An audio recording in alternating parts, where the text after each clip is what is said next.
Hi hello ನಮಸ್ತೆ welcome to ವೈಬೀಸ್ kitchen. ಇವತ್ತು ನಾವು ನಿಮಗೆ ಮನೆಯಲ್ಲಿ ಯಾವ ಥರ ಫಿಶ್ ಫ್ರೈ ಮಾಡಬೇಕು ಅಂತ ನಾನು ತೋರಿಸ್ಕೊಡ್ತಾ ಇದ್ದೀನಿ. ಇದು ಸ್ಲೈಸಾಗಿ ಕಟ್ ಮಾಡ್ಕೊಂಡಿದ್ದೀವಿ, ನಾವೇ ಕ್ಲೀನ್ ಮಾಡಿ ಕಟ್ ಮಾಡಿರುವಂಥ ಫಿಶಸ್ ಇದು.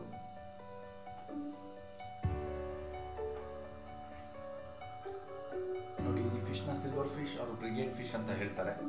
ಕೆರೆನಲ್ಲೇ ಸಿಗೋದು ಈ ಮೀನು ಜಾಸ್ತಿ. ಇದನ್ನು ನಾವೇ ಕ್ಲೀನ್ ಮಾಡ್ತಾ ಇದ್ದೀವಿ. ಈಗ ಇದರಲ್ಲಿ ಹೊಟ್ಟು ಕೂಡ ಜಾಸ್ತಿ ಇರಲ್ಲ. ಈ ಮೀನಲ್ಲಿ ತುಂಬ ಕಡಿಮೆ ಹೊಟ್ಟು ಇರುತ್ತೆ.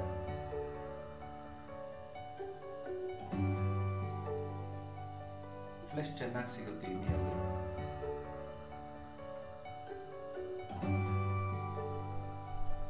ಎಲ್ಲ ಕ್ಲೀನ್ ಆಗಿದೆ, ಮುಖ ಎಲ್ಲ ಕಟ್ ಮಾಡ್ಕೊಂಡಿದ್ದೀವಿ. ಇವಾಗ ಇದನ್ನ ಸ್ಲೈಸ್ ಆಗಿ ಕಟ್ ಮಾಡ್ತಾ ಇದ್ದೀನಿ. ಇದನ್ನ ಫಸ್ಟ್ ತಲೆ ಪಾರ್ಟ್ನ ಕಟ್ ಮಾಡ್ಕೊಂಡಿದ್ದೀನಿ. ಈ ತಲೆ ಪಾರ್ಟ್ನ ಸಾರಿಗೆ ಯಾವ ಥರ ಯೂಸ್ ಮಾಡ್ಕೊಬೋದು ನಾವು. ಇವಾಗ ನೋಡಿ, ಇದು ಯಾವ ಥರ ಸ್ಲೈಸ್ ಆಗಿ ಕಟ್ ಮಾಡಿದ್ದೀನಿ ನಾನು. ನಿಮಗೆ ಆ ಫ್ಲೆಶ್ ಕಾಣ್ತಾ ಇರುತ್ತೆ ಅಲ್ಲಿ ಯಾವ ಥರ ಇದೆ ಅಂತ.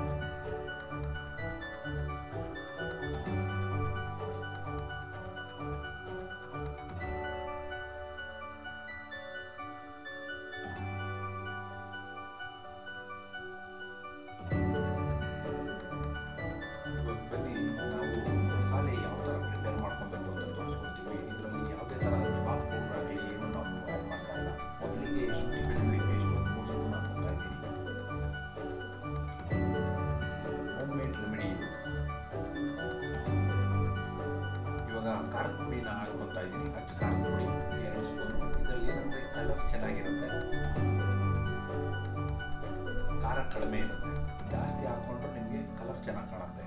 ಇವಾಗ ಬ್ಲ್ಯಾಕ್ ಪೆಪ್ಪರ್ ಪೌಡರ್ ಹಾಕ್ಕೊಂಡಿದ್ದೀನಿ 1 ಸ್ಪೂನು. ಈಗ ಅರಿಶಿನ ಪುಡಿ ಹಾಕ್ತಾ ಇದ್ದೀನಿ 1 ಸ್ಪೂನು.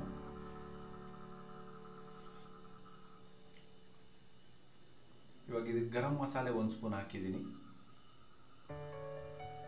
ಮತ್ತು ಈ ಜೀರಾ ಪೌಡರ್ ಏನಿದೆ ಅದನ್ನು 1 ಸ್ಪೂನ್ ಹಾಕಿದ್ದೀನಿ. ಇದೆಲ್ಲ ನಿಮಗೆ ಟೇಸ್ಟ್ ತುಂಬ ಸಖತ್ತಾಗಿರುತ್ತೆ.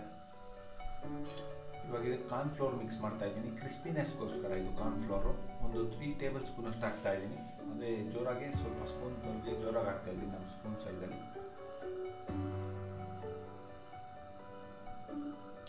ಇವಾಗ ಒಂದು ಮೊಟ್ಟೆ ಹೊಡೆದು ಹಾಕ್ತಾ ಇದ್ದೀನಿ.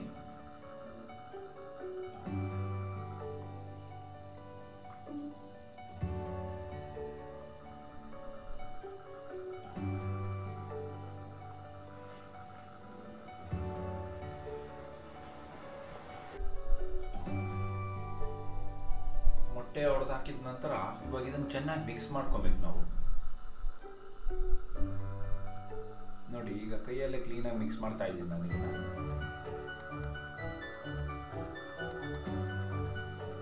ಈ ಶುಂಠಿ ಬೆಳ್ಳುಳ್ಳಿ ಪೇಸ್ಟ್ ಇರೋದ್ರಿಂದ ಸ್ವಲ್ಪ ಗಟ್ಟಿಯಾಗಿರುತ್ತೆ. ಮೊಟ್ಟೆ ಹಾಕಿರೋದ್ರಿಂದ ಸ್ವಲ್ಪ ಲಿಕ್ವಿಡ್ ಇರುತ್ತೆ. ಎಲ್ಲ ಕ್ಲೀನಾಗಿ ಮಿಕ್ಸ್ ಮಾಡ್ಕೊಂಡು ಮೊಟ್ಟೆ ಹಾಕುವ ರೀಸನ್ ಬಂದು ಬೇರೆ ಹೇಳ್ತೀನಿ.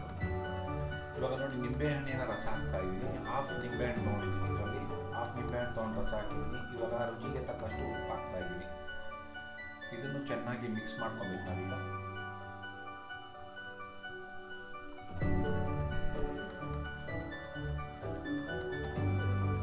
ನೋಡಿ, ಈಗ ಫಿಶಸ್ನ ಹಾಕಿ ಅದಕ್ಕೆ ಮಸಾಲಾನ ಅಪ್ಲೈ ಮಾಡ್ತಾ ಇದ್ದೀನಿ.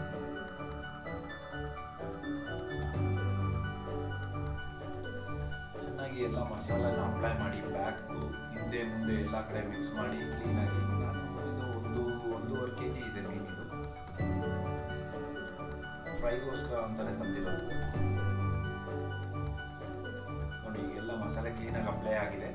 ಇವಾಗ ಮ್ಯಾರಿನೇಷನ್ಗೆ 1-2 ಅವರ್ ಇಡೋಣ. ಇದನ್ನು ಫ್ರಿಜ್ಜಲ್ಲನ ಇಡಿ, ಹಾಗೆ ಅನ್ನ ಇಡ್ಬೋದು ನೀವು ಮ್ಯಾರಿನೇಷನ್ಗೆ, ನೋ ಇಶ್ಯೂಸ್. ಇವಾಗ ಅದು ಮ್ಯಾರಿನೇಷನ್ ಪ್ರೊಸೆಸ್ ಆಗ್ತಾ ಇದೆ. ಇಲ್ಲಿ ನಾವು ಬೆಂಕಿ ರೆಡಿ ಮಾಡ್ಕೊತಾ ಇದ್ದೀವಿ.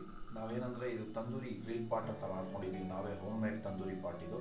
ಇದರಲ್ಲೇ ಇಜ್ಜಿಲ್ ಹಾಕಿದ್ದೀವಿ. ಮೇಲೆ ಹೆಂಚಿನ ತವಾ ಇಟ್ಬಿಟ್ಟು ನಾವು ಮಾಡ್ತೀವಿ. ಕಬ್ಬಿಣದ ತವಾ ಫ್ರೈ ಮಾಡ್ತೀವಿ. ಈಗ ಕೆಂಡ ಚೆನ್ನಾಗಾಗಿದೆ. ನೀವು ನೋಡ್ತಾ ಇದ್ದೀರಾ ಯಾವ ಥರ ಬೆಂಕಿ ಉರಿತಿದೆ ಅಂತ. ಕೆಳಗಡೆ ಇದಕ್ಕೆ ಹ್ಯಾಂಡ್ ಬ್ಲೋವರ್ ಒಂದು ಇಟ್ಟಿದ್ದೀವಿ. ಅದು ಅಮೆಝಾನಲ್ಲಿ ಪರ್ಚೇಸ್ ಮಾಡಿದ್ದು. ನೆಕ್ಸ್ಟ್ ವೀಡಿಯೋನಲ್ಲಿ ನಾನು ನಿಮ್ಗೆ ತೋರಿಸ್ತೀನಿ ಆ ಹ್ಯಾಂಡ್ ಬ್ಲೋವರ್ ಹೇಗಿದೆ, ಈ ಪಾಟ್ ಯಾವ ಥರ ರೆಡಿ ಮಾಡಿದ್ದೀನಿ ಅಂತ. ನೀವು ಮನೇಲಿ ಮಾಡ್ಕೊಬೋದು. ಇದು ಫ್ಲವರ್ ಪಾಟಲ್ಲಿ ಮಾಡಿರೋದು ನಾವು. ನೋಡಿ, ಈಗ ಹೆಂಚಿಟ್ಟಿದ್ದೀನಿ. ಹೆಂಚು ಕಾಯಕ್ಕೆ ಇಟ್ಟಿದ್ದೀನಿ. ಅದ್ರ ಜೊತೆಗೆ ಆಯಿಲ್ ಕೂಡ ಆ್ಯಡ್ ಮಾಡ್ತೀನಿ ಇದಕ್ಕೆ. ನೀವು ಜಾಸ್ತಿ ಎಣ್ಣೆನೂ ಖರ್ಚಾಗಲ್ಲ ಇದರಲ್ಲಿ. ಎಣ್ಣೆ ಮಿಕ್ತು ಫ್ರೈಯಲ್ಲಿ ಆ ಥರ ಏನೂ ಅನಿಸಲ್ಲ ನಿಮಗೆ. ಎಷ್ಟು ಬೇಕು ಅಷ್ಟು ಎಣ್ಣೆ ಹಾಕ್ಕೊಬೋದು ನೀವು.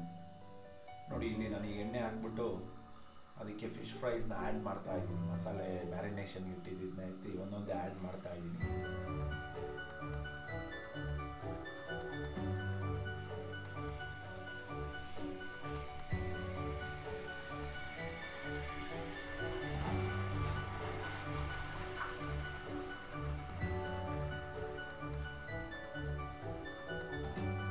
ತವಾನಲ್ಲಿ ಎಷ್ಟು ಹಿಡಿಯುತ್ತೆ ಅಷ್ಟು ಹಾಕಿದ್ದೀನಿ. ಅದೊಂದು ಕೋಟ್ ಆಗಿದೆ, ಈಗ ಇನ್ನೊಂದು ಕೋಟ್ ಬೇಯ್ತಾ ಇದೆ.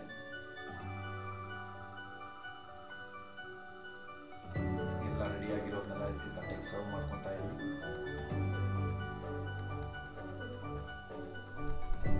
ನೀವು ಒಂದ್ಸರಿ ಟ್ರೈ ಮಾಡಿ ಮನೆಯಲ್ಲಿ. ಯಾವುದೇ ಥರದ ಕಬಾಬ್ ಪೌಡರ್ ಇಲ್ಲದೆ ಮಾಡಿರುವಂಥ ರೆಮಿಡಿ ಇದು. ತುಂಬ ಟೇಸ್ಟ್ ಆ್ಯಂಡ್ ಹೆಲ್ತಿಯಾಗಿರುತ್ತೆ. ವೈಫೀಸ್ ಕಿಚನ್ನ ನೋಡಿದ್ದಕ್ಕೆ ಧನ್ಯವಾದಗಳು. ನೀವಿನ್ನೂ ನಮ್ಮ ಚಾನಲ್ನ ಸಬ್ಸ್ಕ್ರೈಬ್ ಮಾಡಿಲ್ಲ ಅಂದರೆ ದಯವಿಟ್ಟು ಸಬ್ಸ್ಕ್ರೈಬ್ ಮಾಡಿ, ಹಾಗೆ ಬೆಲ್ ಐಕಾನನ್ನು ಮರೀದೇ ಪ್ರೆಸ್ ಮಾಡಿ. Thank you.